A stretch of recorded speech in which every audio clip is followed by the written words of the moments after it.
1 মাৰ্চৰ পৰাই আমি এই পৰিৱেশটোৰ লগত নিজকে জড়িত কৰি ৰাখিছিলোঁ আৰু চাওঁতে কোভিড-19ৰ টোটেল পজিটিভ কেছ 1,95,000 ভৰি দিলে। তাৰ বিপৰীতে আমাৰ পেচেণ্ট ডিসচাৰ্জ হ'ল 1,66,000 আৰু আজিৰ দিনটোত 28,439 গৰাকী পজিটিভ পেচেণ্ট আমাৰ মাজত আছে। 2-3টা কথাৰ কাৰণে এই তথ্যখিনি মই সদায় টুইটাৰ বা ফেচবুকত দি থাকোঁ, আপোনালোকে পাই থাকে। কিন্তু কেইটামান ইম্পৰ্টেণ্ট ডেভেলপমেণ্ট হৈছে লাষ্ট 15 দিনত, সেই বিষয়ে মই আপোনালোকক অৱগত কৰিব খুজিছোঁ। আপোনালোকে যদি চাই যে আমি অকল যদি 6 অক্টোবৰৰ পৰা 12 অক্টোবৰলৈকে যদি লাষ্ট 1 উইকৰ কথাটো আমি যদি চিন্তা কৰোঁ, আমাৰ 4 অক্টোবৰত পজিটিভিটি ৰেট আছিলে 5.8%। আৰু যদি বহুত আগলৈকে যাব লাগে, আপোনালোকে জানে যে আমি 9% পজিটিভিটি ৰেট পাইছোঁ। কিন্তু যোৱা কেইটামান দিনত বিশেষকৈ মোৰ অকণমান ভুল হৈছে, 4 অক্টোবৰত আছিল 5.8। কিন্তু যদি আমি 6 অক্টোবৰৰ পৰা চাব যাওঁ, পজিটিভিটি ৰেটটো 5 কৰি নামি আহিলে আৰু এইটো কনষ্টেণ্টলি নামি আহি আছে যোৱা 1 উইকত। আৰু যোৱাকালি পজিটিভিটি ৰেট ইজ জাষ্ট 1.4%। যোৱা এসপ্তাহত 3.76, 3.9, 3.7, 3.2, 3.5, 3.5, যোৱাকালি 1.4। যোৱাকালি 1.4 হোৱাৰ কাৰণটো হৈছে যে আমি অহা 3 দিন, যোৱাকালি, আজি আৰু অহাকালি 3 দিনত আমি 1 লাখ টেষ্ট কৰিছোঁ। টেষ্ট বেছি হোৱাৰ কাৰণে যদিও পজিটিভিটি ৰেটটো 1.4 পাইছে, কিন্তু 30,000 টেষ্টতো পজিটিভিটি ৰেট ইজ নাও বিল' 4%। অৰ্থাৎ আমি যিটো বস্তু আগষ্টত পাইছিলোঁ, জুলাইত পাইছিলোঁ, একেবাৰে in the beginning of the cycle, সেই ধৰণৰ আমি এটা পাৰ্চেণ্টেজ বা পজিটিভিটি ৰেট যোৱা 7 দিনত আমি দেখিব আৰম্ভ কৰিছোঁ। আৰু যদি এবছলিউট নাম্বাৰ কেছত যায়, যে আমি 36,000 কেছ টাচ কৰাৰ পিছত আমি নামি আহি 28,000লৈকে নামি আহিলোঁ। মানে এবছলিউট নাম্বাৰ, অকল পজিটিভিটি ৰেট নামা নহয়, এতিয়া ডেইলি কেছ নাম্বাৰটো কমিব আৰম্ভ কৰিছে, টোটেল নাম্বাৰ। আৰু অসমত চাওঁতে আমাৰ ৰিকভাৰী ৰেট আমি 85% ক্ৰছ কৰিছোঁ। এই যদি কেইটামান ইণ্ডিকেটৰ দেখাওঁ, যে ডাবলিং ৰেট এতিয়া 46 ডেইজ লাগি আছে। আমাৰ last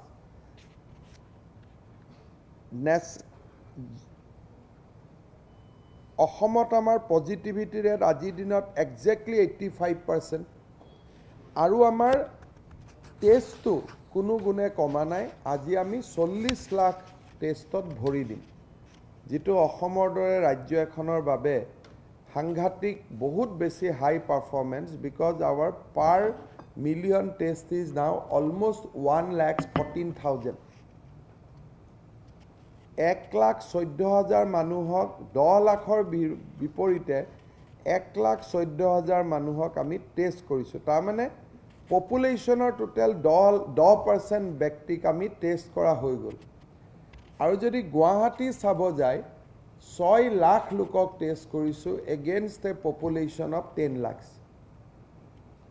already 6 lakhs people have been tested, আৰু গুৱাহাটীৰ পপুলেশ্যন আছে 10 lakhs। গতিকে আজি আমি আপোনালোকক বা আপোনালোকৰ জৰিয়তে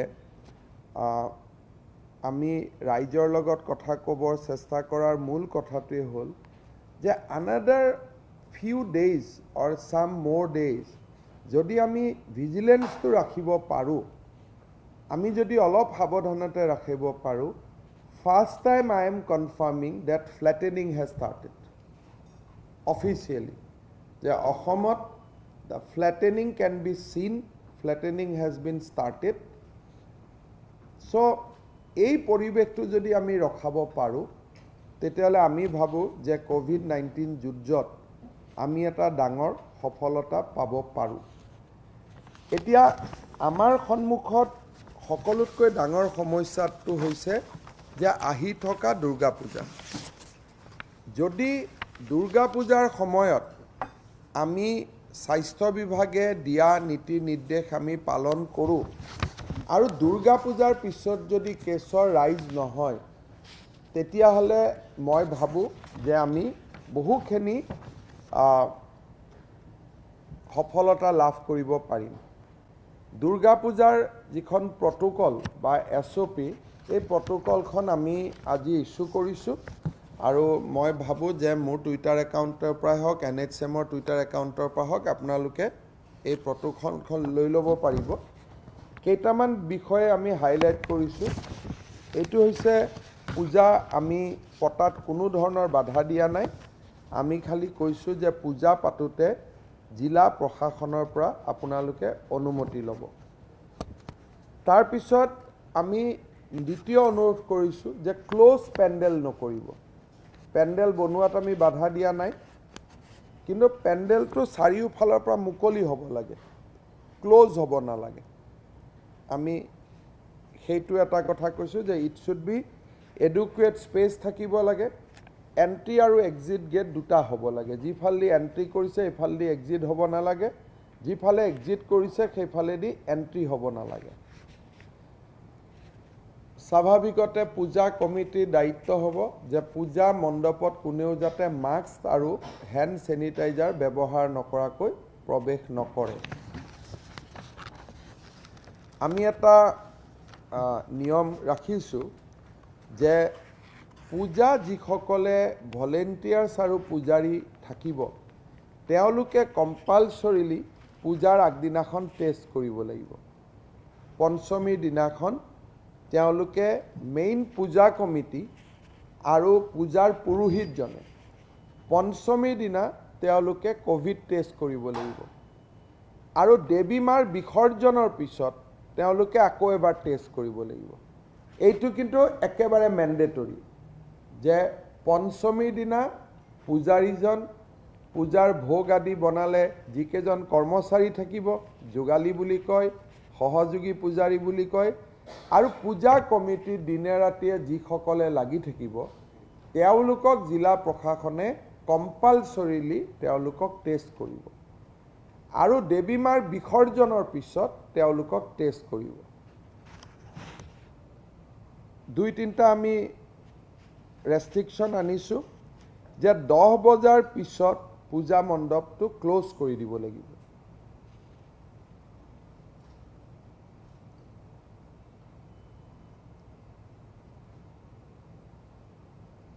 দ্বিতীয়তে, পূজাৰ সময়ত আমি 2জন যুৱকে পিলিয়ন ৰাইডিং কৰিব নোৱাৰিব। মহিলাই পাৰিব, পিছফালে ল'ৰা ছোৱালীয়ে পাৰিব, বা 2জন মেল পূজাৰ কেইদিন পিলিয়ন ৰাইডিং আমি মানা কৰিছোঁ যে পূজাৰ কেইদিন 2জন পুৰুষে যাতে পিলিয়ন ৰাইডিং নকৰে। কালচাৰেল ফাংচন আমি মানা কৰিছোঁ যে পূজাত কালচাৰেল ফাংচন নালাগে, কিন্তু আৰতি কৰাত কোনো বাধা নাই, কিন্তু কোনো মাইক লগাই কালচাৰেল ফাংচন নহ'ব, কোনো ধৰণৰ প্ৰতিযোগিতা নহ'ব, কিন্তু আৰতি কৰাত কোনো বাধা নাই।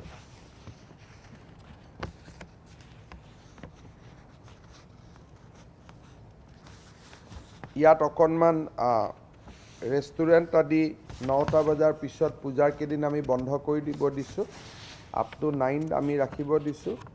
তাৰপিছত বাকী যিখিনি আছে সেইখিনি একেবাৰে সৰু সৰু, বহুত বেছি দীঘলীয়া তাতে একো নাই। যে 9টা বজাত ৰেষ্টুৰেণ্টখিনি বন্ধ কৰিব, পিলিয়ন ৰাইডিং নকৰিব, কালচাৰেল ফাংচন নাপাতিব। বাকী নৰ্মেল যেনেকৈ আছে হেণ্ড চেনিটাইজাৰ, মাস্ক এইখিনি থাকিব। আৰু বাকী পশ্চিমবংগ আদি ৰাজ্যত যি প্ৰট'কল ওলাইছে তাৰ লগত আমি সামঞ্জস্য ৰাখিয়ে আমি সেম প্ৰট'কল দিছোঁ। বহুত বেছি আমি সাল সলনি কৰা নাই। ভাচনিৰ সময়ত আমি এটাই কৈছোঁ যে মাছ ইমাৰ্চন নহ'ব।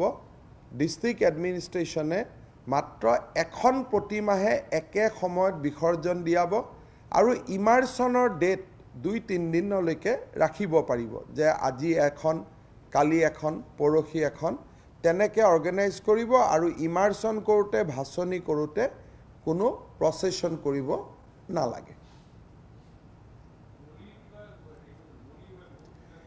সেইটো হেল্থ ডিপাৰ্টমেণ্টৰ ভিতৰত নপৰে। খালি যিকোনো আধ্যাত্মিক প্ৰথাই কৰিব পাৰিব, বাট এট এ টাইম 50 মানুহতকৈ বেছি ভক্ত থাকিব নালাগে। পেণ্ডেলত এট এ টাইম 50 ব্যক্তি থাকিব লাগিব।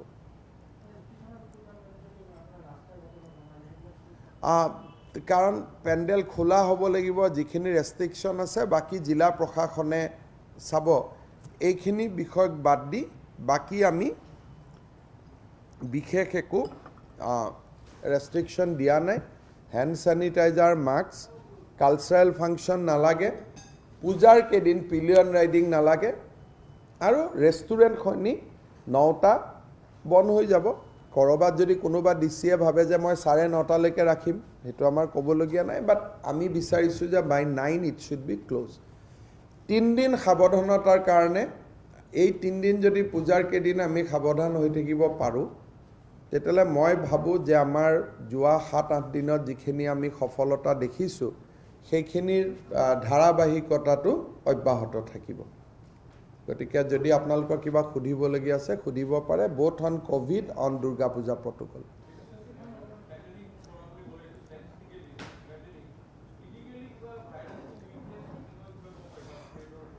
আমি দুটা বস্তু দেখিছোঁ যে আমি যিটো নটিচ কৰিছোঁ সেইটো হ'ল যে চিৰিয়াছ পেচেণ্ট অহাটো কমা নাই। আমি যেতিয়া আমাৰ এটা চিৰ' ছাৰ্ভে গুৱাহাটীত হৈছিলে, ICMRৰ ডেজিগনেশ্যনত এটা ষ্টেটখনত চিৰ' ছাৰ্ভে হৈছিলে। চিৰ' ছাৰ্ভে 22% মানুহ ইনফেক্টেড বুলি প্ৰিলিমিনাৰী আমাক জনাইছে, যে ষ্টেটত 20% people has already been infected. So' with 22% you cannot have herd immunity. কাৰণ দিল্লীত 27% ইনফেক্টেড হোৱাৰ পিছতো নতুনকৈ এটা ষ্ট্ৰীম আহিলে। গতিকে মই immediate one of the reason that we are doing constant testing right from the beginning. 40 lakh testing হৈ আছে। গতিকে আইচলেশ্যনটো অসমত ভাল কৰি প্ৰেক্টিছ হৈছে। আৰু কোনোবাই যদি চৰকাৰত টেষ্ট কৰাও নাই, মানুহ ইমান সাৱধান হৈ গ'ল যে মানুহে বুজি পাইছে যে মোৰ এইখিনি লক্ষণ আহিছে, মোৰ ক'ভিড হ'ব পাৰে, টেষ্ট কৰা নাই যদিও ঘৰত নিজে নিজে আইচলেট হৈ গৈছে। গতিকে মই ভাবোঁ যে আইচলেশ্যন চৰকাৰেও কৰাইছে আৰু ৰাইজেও আইচলেশ্যনৰ নীতিটো এডপ্ট কৰিছে, যে মোৰ যদি বেমাৰ হৈছে হুলস্থুল নকৰাকৈ চুপচাপ মই নিজকে নিজে আইচলেট কৰি ঘৰৰ ভিতৰত সোমাই গৈছোঁ আৰু বেলেগক ইনফেক্ট কৰাৰ কথাটো নাহে। বাট ওৱান ইমিডিয়েট ৰিজন আমি দেখিছোঁ, 27, 28, 29 তাৰিখে যিটো 3 দিন কণ্টিনিউৱাছ আমি 1 লাখ টেষ্ট কৰিলোঁ, তাৰ পিছতে এই ড্ৰপটো দেখা গ'ল। আগতে আমি এদিন 1 লাখ কৰোঁ, পিছদিনা নকৰোঁ। যেতিয়া আমি এটা ষ্ট্ৰেটেজি ল'লোঁ যে কণ্টিনিউৱাছ 3 দিন 1 লাখ আমি টেষ্ট কৰিম, তাৰ পিছতে গ্ৰাফডাল ফ্লেটেন হোৱা আমি দেখা পাইছোঁ। So' whether that has any bearing with the continuous testing, সেইটো আমি ক্লেইম কৰা নাই, বাট প্ৰবেবলি তাৰো কিবা বিয়েৰিং থাকিব পাৰে।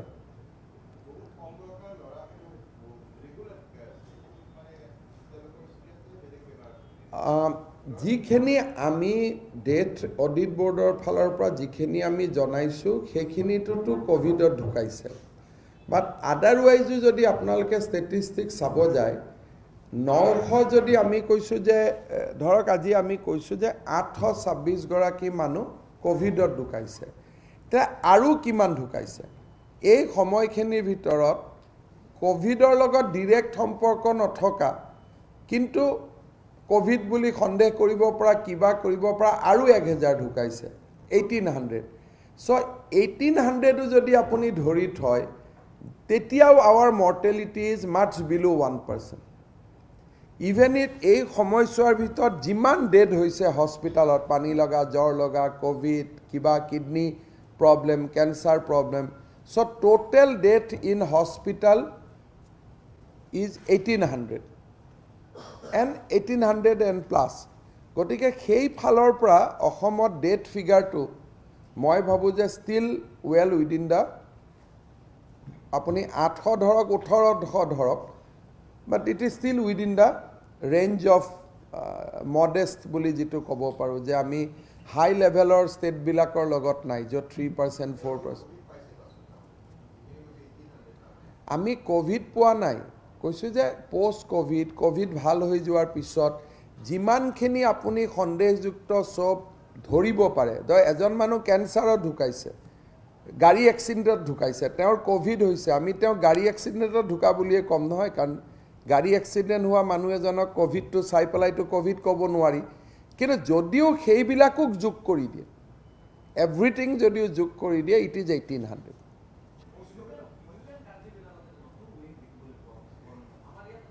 সক বহুতে প্ৰেডিক্ট কৰি আছে যে শীতত উইন্টাৰত নতুন ৱেভ এটা হ'ব পাৰে হেতুৰ প্ৰতি আমি সাৱধান থাকিব লাগিব হেতু কাৰণে মই ভাবো যে ইমিডিয়েটলি পূজাটো যদি আমি সাৱধানতাৰে পাৰ কৰো তেতিয়ালে এটো নেসেসাৰি নহয় যে বেলেগ কান্ট্ৰিত সেকেন্ড ৱেভ হৈছে কাৰণে আমাৰ ইয়াত সেকেন্ড ৱেভ হ'বই কাৰণ আমিতো বাকি বহুত কান্ট্ৰি টেস্টিং বাদ দি দিছিলে খতম হোৱাৰ পিছত বাট আমিতো এদিনৰ কাৰণেও কমাই দিয়া নাই উই আৰ কন্টিনিউইং হেকাৰণে বাকি জাগাত কিয় সেকেন্ড ৱেভ হ'ল দিল্লীত এটা সময় টেস্টিং নামি 10000 হৈ গৈছিল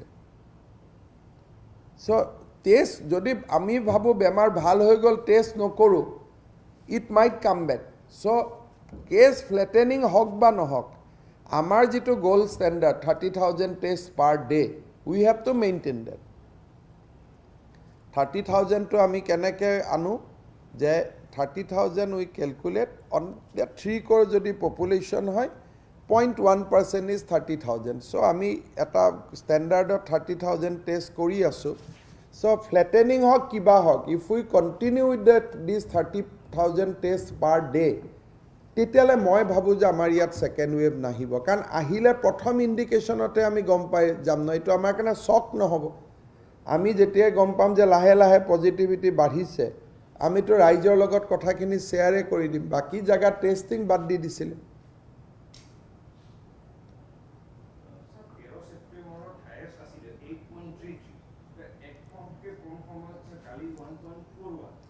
কালিৰ 1.41 to নধৰিব কাৰণ কালিৰ 1.41 is on the basis of 1 lakh test but our goal standard is 30000 test 30000 test to we are 3.4 3.3 গটিকে সেপ্টেম্বৰৰ 8% positivity পৰা we have come down to 3.5 between two phases of this targeted testing of 3 lakh each on an average you have been basically testing between 11 to 15000 per day if you look at your own bulletins now if we look at that and an amount of testing which are done majority of the testings are done on rat kits and lesser on RT-PCR given this are you going to carry on with this strategy or you're also re-strategizing in terms of increasing RT-PCR tests our average test because you have to find out that our average test is 30000 minus Sunday. So Sunday we do not want to put all these our people into because they need some rest. They need to spend time with the family. So in an average, if you exclude Sunday, our test is 30,000, 27,000, 32,000 like that. It is not 10 and 11,000. Statistically, sometime if there is a serially 3 days ban is there, like 15 August, 14 August, So on that context, it is a different thing. But Government of India's instruction is that if you have symptom, then you will do RT-PCR. Otherwise, RAT is enough. We are not getting symptomatic patient. And now people are smart. People has read ICMR order. People has read anything. So you cannot just force people to do any test. They will come and they will counter you with this thing that I don't have symptom.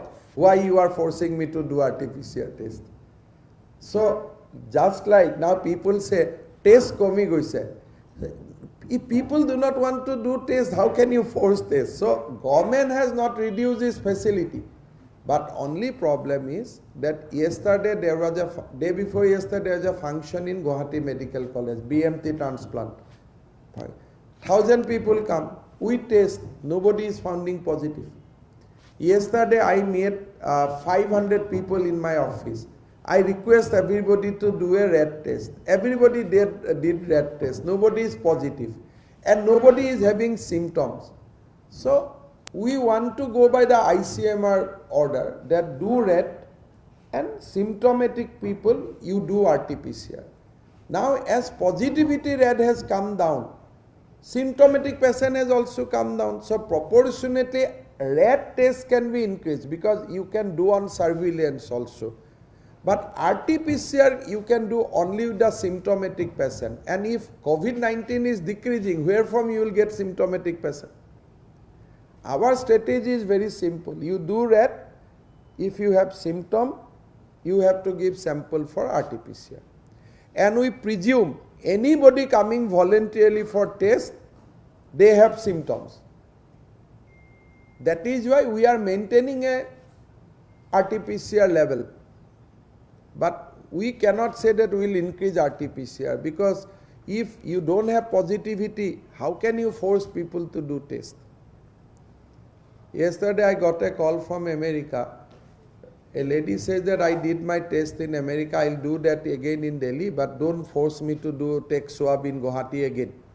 That is against my human rights because I cannot be subjected to again and again this nostril and throat swab. So people has become now, they are conscious about their right and you cannot make them your target, the testing target people that I need to do test. I have a target to fulfill, so come and test. People will not do that. So, but we have not changed any strategy. And 1 lakh tests per day in Assam is a huge thing. Somehow our people are doing it. And we will achieve today also 1 lakh, tomorrow also 1 lakh.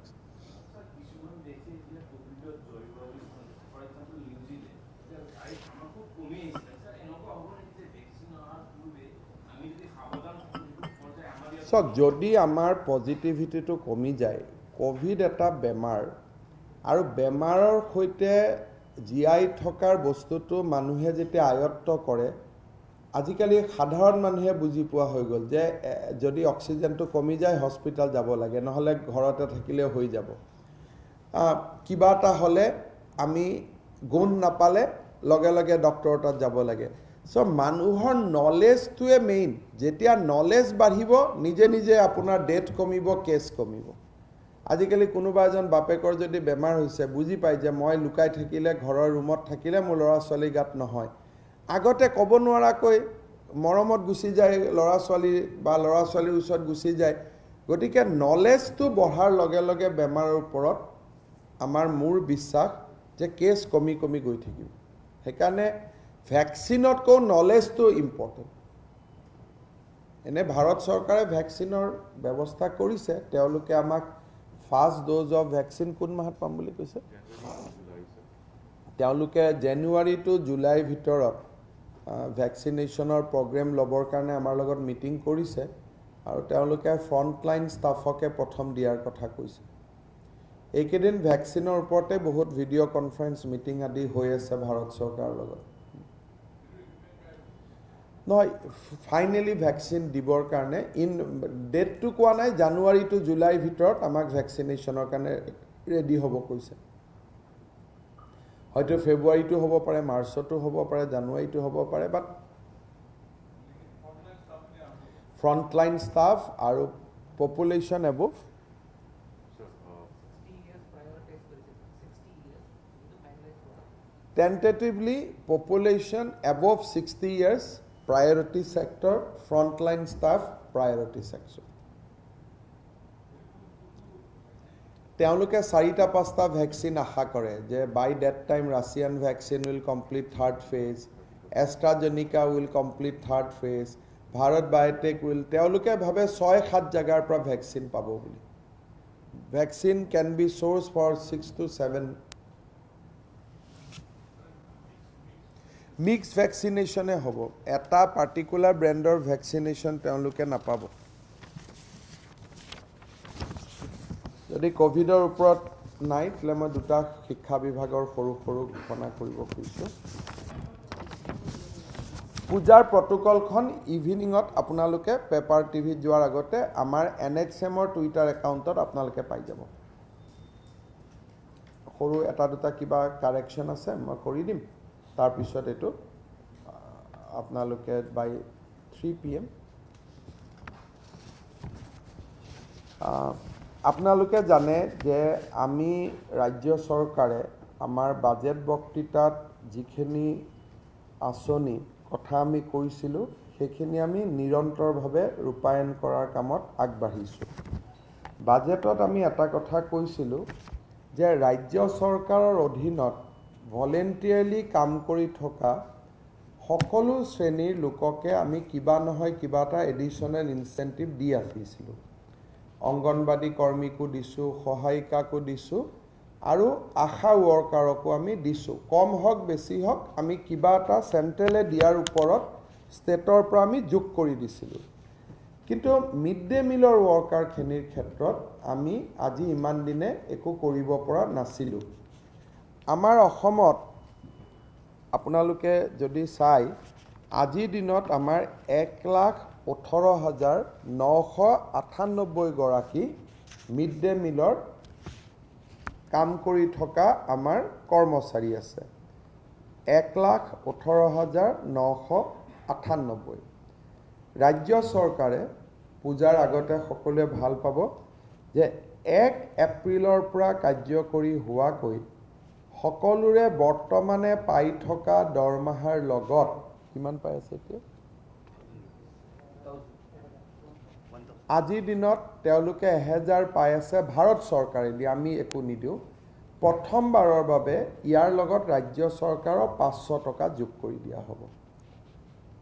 So 1 এপ্ৰিলৰ পৰা কাৰ্যকৰী হোৱাকৈ আমি আমাৰ mid day মিলৰ cook আৰু helper দুটা category আমি দুইটাৰ মাজত ভাগ নকৰাকৈ কুক আৰু হেল্পাৰ দুইগৰাকী বাইদেউকে 500 মাহেকীয়া ৰাজ্য চৰকাৰৰ পৰা দিবৰ বাবে সিদ্ধান্ত গ্ৰহণ কৰিছোঁ.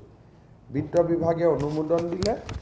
দুৰ্গা পূজাৰ আগতে এই পুঁজি তেওঁলোকৰ বেংক একাউণ্টত জমা হ'ব আৰু ইতিমধ্যে বিত্ত বিভাগে 34 কোটি 20 লাখ টকা মুকলি কৰি দিছে, অনুমোদন দিছে. সিলিংখন আজিকালি পাই যাব আৰু পূজাৰ আগতে আমি তেওঁলোকৰ একাউণ্টত এই পইচা আমি জমা দিম. আৰু যদি খুধে যে বছৰটোত কিমান ব্যয় হ'ব 60 কোটি টকা এই কামত ব্যয় হ'ব. সো প্ৰথমবাৰৰ বাবে ৰাজ্য চৰকাৰে মিড ডে মিলত কাম কৰা বাইদেউসকলৰ দৰমহাৰ লগত 500 টকা সংযোজন কৰি দিলে. এপ্ৰিলৰ পৰা অক্টোবৰৰ পইচাখিনি একেলগে পাব. অলপ হাতত পূজাৰ আগতে বেছি পইচাও থাকিব আৰু আমাৰ 60 কোটি টকা খৰচ হ'ব. তেওঁলোকৰ এই টকাটো তেওঁলোকৰ বেংক একাউণ্টত পোনে পোনে জমা হ'ব. এইটো হ'ল এটা. দ্বিতীয়তে আপোনালোকে যিসকলে বহু দিনৰ পৰা আমাৰ শিক্ষা বিভাগৰ কোৰ্ট কাছাৰী বা কেছ আদিৰ লগত জড়িত হৈ আছে তেতিয়া আপোনালোকে গম পায় যে 1991 চনৰ পৰা 2001 চনৰ ভিতৰত কিছু শিক্ষক এক্সেছ এপইণ্টমেণ্ট হৈছিল, যিমান পোষ্ট আছিল তাতকৈ এক্সেছ এপইণ্টমেণ্ট হৈছিল।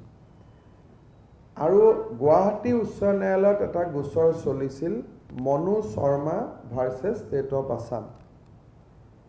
সেই গোচৰটোত 4,000 এনেকুৱা শিক্ষক আছে বুলি তেতিয়াৰ তদানীন্তন ন্যায়াধীশ ৰঞ্জন গগৈ ডাঙৰীয়াৰ এটা নিৰ্দেশত উল্লেখ আছিলে। বহুদিনৰ পৰা এই ব্যক্তিসকলক নাই দিয়াৰ এটা প্ৰক্ৰিয়া চলি আছিলে, কিন্তু 2001 চনৰ পৰা আজিলৈকে এই বিষয়টো কোনো এখন চৰকাৰে ইয়াৰ সফল সমাপ্তি কৰিব পৰা নাছিল। প্ৰাইমেৰিলি যে আমাৰ উমা দেৱী বুলি এটা সুপ্ৰিম কোৰ্টত নতুনকৈ ভাৰ্ডিক্ট আহিছিল, সেই ভাৰ্ডিক্টটোৱে ক্লিয়াৰলি কৈছিলে যে ইলিগেল এপইণ্টমেণ্টটো কেতিয়াও চৰকাৰে ৰেগুলাৰ কৰিব নোৱাৰে।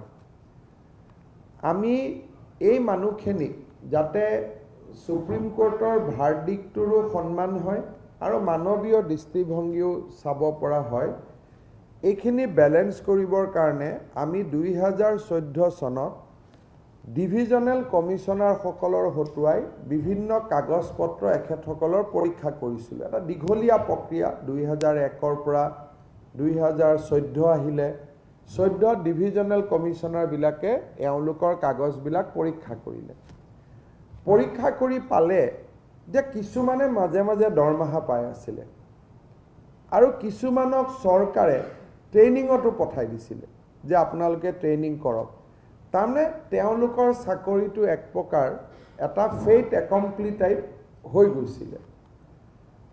বহুবিলাক কথা আলোচনা কৰাৰ পিছত কেবিনেটে এইটো অনুমোদন দিলে যে এনেকুৱা 1574 গৰাকী ব্যক্তি আছে, যি 1574 গৰাকী ব্যক্তিয়ে 2007 চনলৈকে চেগা চুৰুকাকৈ দৰমহাও পাই আছিলে আৰু তেওঁলোকে ট্ৰেইনিঙো কৰি পেলাইছিলে, DEDৰ সমকক্ষ যিটো ট্ৰেইনিং। এই 1574 গৰাকী ব্যক্তিক আমি ৰেগুলাৰ পে স্কেল দি তেওঁলোকৰ প্ৰস্পেক্টিভলি, আগত কি কৰি আহিছিল নহয়, কেবিনেট হোৱাৰ বিশেষকৈ আপোনালোকে প্ৰস্পেক্টিভ ডেটটো 1 নৱেম্বৰ বুলি ধৰিব পাৰে, যে উইথ এফেক্ট ফ্ৰম 1 নৱেম্বৰ নাও also they will get regular salary. 1574 গৰাকী ব্যক্তি 1 নৱেম্বৰৰ পৰা কাৰ্যকৰী হোৱাকৈ, মাজত আৰু 7ৰ পৰা আজিলৈকে পালে, আগত ভুলতে পালে, আগত পোৱাখিনি আমি নিয়মতে ৰিকভাৰী ল'ব লাগে, যে যিহেতু ভুল কৰি পাই আছিলে, কিন্তু আমি ৰিকভাৰীও লোৱা নাই আৰু তেওঁলোককো আমি কৈছোঁ যে মাজৰ কথাখিনি আৰু আলোচনা নকৰিব, কাৰণ আলোচনা কৰিলে আকৌ তেওঁলোকৰ এপইণ্টমেণ্টটো ইলিগেল বুলি আমি এফিডেভিট দিব লাগিব, আকৌ পাই থকা দৰমহাখিনি তেওঁলোকৰ পৰা খুজিব লাগিব। গতিকে আমি এটা সমিল মিলৰ মাজত যে পুৰণা কথা নুলিয়াব, 1 নৱেম্বৰৰ পৰা আমি আপোনালোকৰ চাকৰি নিয়মীয়াকৰণ কৰি দিছোঁ, যাতে আপোনালোকে নিয়মীয়াকৈ দৰমহা পাই থাকে। সেই কেটেগৰীতে আৰু 2960 গৰাকী টিচাৰ আছে, তেওঁলোকে চেলাৰী পায় কিন্তু তেওঁলোকৰ ট্ৰেইনিং নাই, আৰু আজিকালি ট্ৰেইনিং নোহোৱাকৈ কোনো টিচাৰ হ'ব নোৱাৰে। গতিকে এই 2960 গৰাকী ব্যক্তিক আমি টিউটৰ হিচাপে এপইণ্টমেণ্ট কৰিম in a fix salary. Training যিহেতু নাই, শিক্ষক হ'ব নোৱাৰে, গতিকে আমি তেওঁলোকক টিউটৰ হিচাপে নিযুক্তি কৰিম। এইখিনিৰ ভিতৰতে শিৱসাগৰ জিলাৰ দৰমহা নোপোৱা শিক্ষকখিনিও আছে, আৰু হয়তো বহুত আপোনালোকৰ ওচৰত আহি থকা প্ৰায়বোৰ মানুহে ইয়াৰ ভিতৰত আছে। গতিকে এক প্ৰকাৰ প্ৰাথমিক শিক্ষা বিভাগৰ লগত জড়িত পুৰণা লিজেচি থকা এইটোৱে এটা শেষ ইছ্যু আছিলে। টেটৰ শিক্ষকসকলৰো সমস্যা সমাধান হ'ল, কিবা এখন এগ্ৰিমেণ্টৰ প্ৰশ্ন আছিল, অলপ সংশোধন কৰিব কৈছিল, সংশোধনো কালি আমি কৰি দিলোঁ, সেইটো সমস্যা সমাধান হ'ল। হাই স্কুলৰ কন্ট্ৰেকচুৱেল টিচাৰসকলেও ভগৱানে কৰিলে পূজাৰ আগৰ পৰা ৰেগুলাৰ দৰমহা পোৱা আৰম্ভ কৰিব, যিটো স্কেল মতে। প্ৰাথমিক শিক্ষা বিভাগৰো এই সমস্যাটো সমাধান হৈ গ'ল। এতিয়া শিক্ষা বিভাগত ছেকেণ্ডাৰী এডুকেশ্যনত 514 গৰাকী শিক্ষকৰ এটা সমস্যা আছে। সেইখিনিক যদি বাদ দিয়া যায় তেতিয়া মোটামুটি আৰু এক প্ৰকাৰ আপুনি সমস্যা মুক্ত বুলি ক'ব পাৰি। প্ৰাদেশিকৰণৰ কামো চলি আছে। ছেকেণ্ড লিষ্টখনো আমি নৱেম্বৰ মাহত দিব পাৰিম।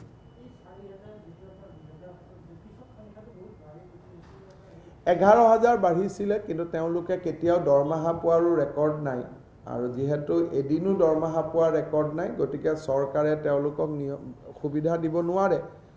তাৰ মাজতো যদি কোনোবা জেনুইন মানুহ আছে, কাগজ পত্ৰ দেখুৱাব খোজে, এইবিলাকতো অনগয়িং প্ৰচেছ। গতিকে এই বাদ পৰি যোৱা 7,000 মানুহৰ হাততো যদি কিবা উপযুক্ত তথ্য প্ৰমাণ আছে, আমি কিবা কাৰণত এৰি থৈ গৈছোঁ, আমি পাতি থাকিব পাৰিম। কিন্তু মোটামুটি শিক্ষা বিভাগৰ 1991 চনৰ পৰা থকা আৰু এটা সমস্যাৰ আজি সফল সমাপ্তি হ'ল। গতিকে আমাৰ ৰাজ্য চৰকাৰখনৰ উদ্যোগত মোটামুটি শিক্ষা বিভাগত প্ৰায় এটা যিটো আগত আছিল আৰু সমস্যা মুক্ত হিচাপে আমি পাব গৈ আছোঁ। আৰু এইটো এটা ডাঙৰ ডিচিশ্যন যে মিড ডে মিলৰ জৰিয়তে 1 লাখতকৈও বেছি সহায়িকা আৰু ৰান্ধনি উপকৃত হ'ব, আৰু এই সিদ্ধান্তটোৰ জৰিয়তেও প্ৰায় 4,000 শিক্ষকৰ সমস্যা সমাধান হ'ব। আৰু শিৱসাগৰ জিলাৰ যি 1,500 শিক্ষকৰ আছিল সমস্যা, সেইটো ইয়াৰ ভিতৰতে অন্তৰ্ভুক্ত হৈ আছে। যদি আপোনালোকৰ কিবা প্ৰশ্ন আছে কৰিব পাৰে, নহ'লে মই সামৰণি মাৰিব খুজিছোঁ। মই কোকৰাঝাৰ যাব লাগিব। টেট দিব লাগিব। স্পেচিয়েল টেট এটা পতাৰ কাৰণে আমি চিন্তা কৰি আছোঁ, আৰু কোনোবা এটা সময়ত সৰ্বশিক্ষা অভিযানৰ লগত যিমানবিলাক পেৰা টিচাৰ জড়িত আছিল, এই গোটেইবিলাকৰ কাৰণে আমি এটা স্পেচিয়েল টেট কোনোবা এটা সময়ত আমি পাতিম। প্ৰস্তুতি চলি আছে।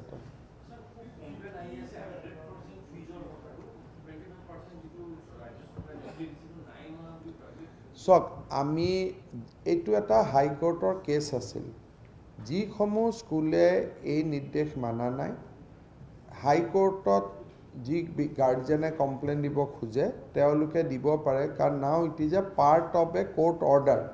গতিকে কোনোবাই যদি নামানে, it is a contempt of court, আৰু কণ্টেম্প অফ কোৰ্টৰ কাৰণে কোৰ্টত আবেদন কৰিলে তেওঁলোকে নিৰাময় পাই যাব। আমি একো ইয়াৰ ওপৰত একশ্যন ল'ব নোৱাৰোঁ। কিয়? কাৰণ এইটো কোৰ্টৰ অৰ্ডাৰৰ লগতহে মাৰ্জ হৈ আছে। গতিকে নাও it is up to judiciary to take note of it.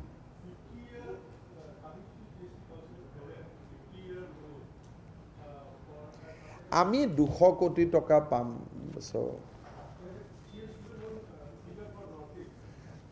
she has given a figure for Northeast, which should be equally 2,000 crore, which will be equally divided between 8 northeastern states, Himachal and Uttarakhand. So our share will be 200 crores. It look like each, na? They have equally distributed between the 10 states. So the net gain for Assam will be 200 crores. However, going by the population of Assam, we should not have been given equally, but as it is a bonanza, so it has been decided that we will give it equally. So we are not raising, or we are not requesting to reconsider, because after all our brothers sister state has also got equally, so we are not pursuing the matter.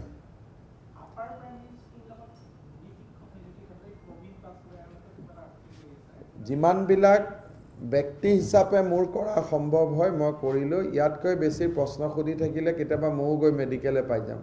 ইমান আৰু নোৱাৰি, আৰু ৰেলগাড়ীও চলিলে তাৰোতো যিমান মই load ল'ব পাৰে ল'লোঁ। গতিকে বাকী আৰু এটা বছৰৰ ভিতৰত শিক্ষা বিভাগৰ দায়িত্ব লোৱা মোৰ এবছৰো হোৱা নাই। এবছৰৰ ভিতৰত LPৰ এপইণ্টমেণ্টৰ পৰা, হাইস্কুলৰ এপইণ্টমেণ্টৰ পৰা, মিড ডে মিলৰ পৰা, ব্যক্তি হিচাপে এজন মানুহে যিমান কৰিব পাৰে কৰিলোঁ। যিমানখিনি কৰিব নোৱাৰিলোঁ সেইখিনি মই ক্ষমা বিচাৰিছোঁ, যে মোৰ কাৰণে সম্ভৱ নহয় আৰু ইমান নোৱাৰিয়ে। কাৰণ লাষ্ট এবছৰত আমি কিমান কৰিম, আপুনি কিমানবাৰ কেবিনেট যাব, কিমান টকা যোগাৰ কৰিব, কাৰণ কোভিডৰ পৰিৱেশৰ পিছত নোৱাৰি। গতিকে যিমানখিনি পাৰোঁ আৰু কেইটামান কাম বাকী আছে, হৈ যাব। প্ৰাদেশিকৰণৰ ডাঙৰ কাম এটা বাকী আছে, সেইটোও আমি চেছ কৰিম। হাইস্কুলৰ এটা নিযুক্তি আছে, সেইটোও কৰিম। LPৰ এটা নিযুক্তি আছে, সেইটোও কৰিম। কিন্তু সময়টো চাব লাগিব, উই হেভ অনলি 2 months লেফ্ট। গতিকে 2 মাহত আপুনি আৰু লাষ্ট 10 অভাৰ ক্ৰিকেট খেলা দি কৰিব পাৰে, তেতিয়া ভুল হ'ব। ভুল হ'লে পিছত ইনকুৱাৰী হ'ব। গতিকে মই এনেকুৱা পলিটিচিয়ান নহয় যে ইলেকশ্যনৰ আগত ধাৰাত ধাম কাম কৰিব লাগে, কাৰণ তেতিয়া পিছত ব্যুৰ'ক্ৰেটছ আৰু মন্ত্ৰী সকলোৰে ওপৰত পিছত এটা ভুল থাকি যায়, আৰু ভুল থাকি গ'লে ইনকুৱাৰী হয়।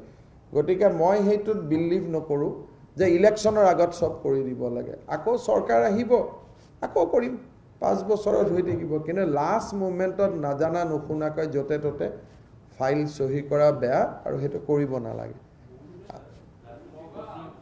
হা, কি কৈছে? অৰুণোদয় আমি নৱেম্বৰৰ, মই আশা কৰিছোঁ যে 15-16 তাৰিখে আমি দিব পাৰিম। অলৰেডি আমাৰ প্ৰায় বেনিফিচিয়াৰী চিলেকশ্যনৰ কাম শেষ হৈ গ'ল। এতিয়া ফৰ্ম ফিল আপ চলি আছে। বাই 30th অক্টোবৰ আমাৰ আপলোডিং অফ ডেটা হৈ যাব with account number.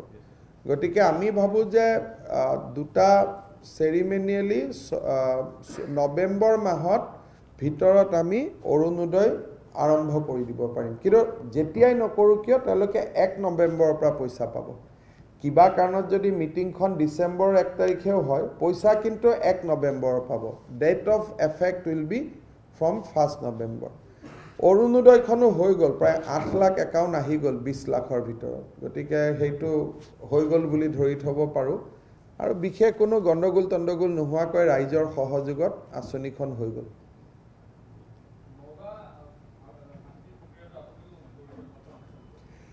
On 15, Nagaland CM has called a meeting with all the social organization. I think that is a very important meeting, because now people of Nagaland know what is the position of Government of India. And there are series of meetings have been conducted. Now we know each other position. I think things will be much better now. But that 15 meeting will be crucial.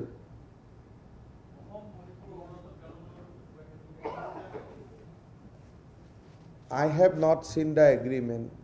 So, and we are not negotiating the agreement. We are there only to see that there is a smooth sailing. I don't think that there will be any issue between the northeastern states, because Government of India is taking all the northeastern states into confidence.